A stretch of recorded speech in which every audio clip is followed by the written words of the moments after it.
Question डाल दिया करें। हाँ, वाणी है।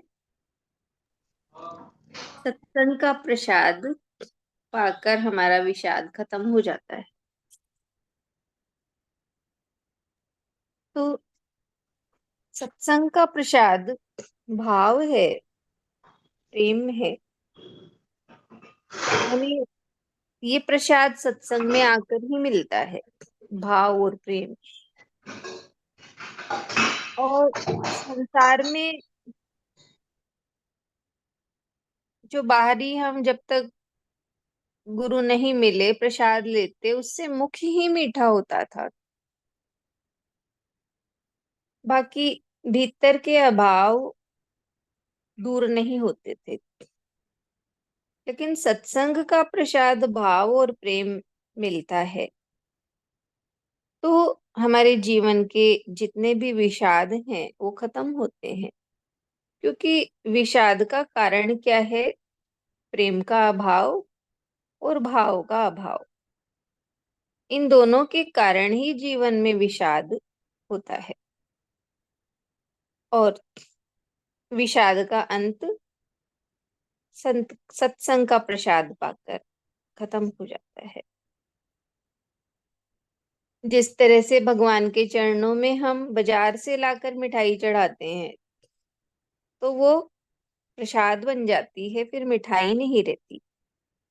वैसे ही सत्संग में जाने से हमारे जीवन के विषाद हैं वो आनंद में बदल जाते हैं। क्योंकि गुरु के चरणों में चढ़कर हम अपने अपने आप को समर्पित करते हैं तो गुरु हमारे विषाद ले लेते हैं और हमें आनंद देते हैं। तो यही भाव समझ में आया। और दूसरी, बूंद सागर में, बूंद समाई सागर में ये जाने हर कोई, पर सागर समाए बूंद में ये जाने ना कोई। तो ये तो पता है सबको कि बूंद समाई सागर में ये जाने हर कोई, लेकिन सागर समाए बूंद में ये जाने ना, तो वो परमात्मा है, वो हर बूंद में समाया हुआ है, हर बूंद हर प्राणी में समाया है।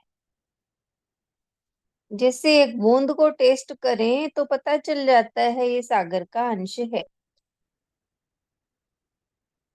तो उसी तरह से हर प्राणी के भीतर वो परमात्मा ही समाया हुआ है। ये गुरु मिलने पर ही हम जान पाते हैं, अदरवाइज उस परमात्मा को हम बाहर बाहर ही ढूंढते हैं, मंदिरों में, पूजा पाठ में, व्रत उपवास में। लेकिन वो खुद में ही समाया है, ये कोई नहीं जान पाता है। तो कहा सागर समाये बूंद में।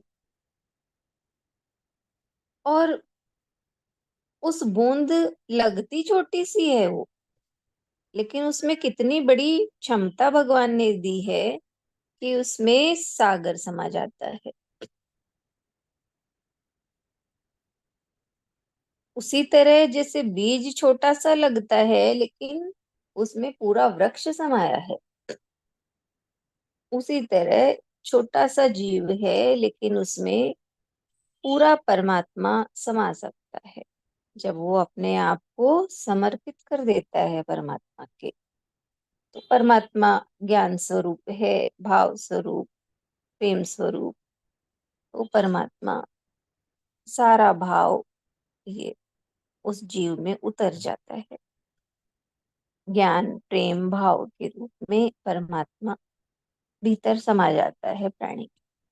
तब फिर वो बूंद बूंद नहीं रहती, सागर ही हो जाती। हरिओम। यही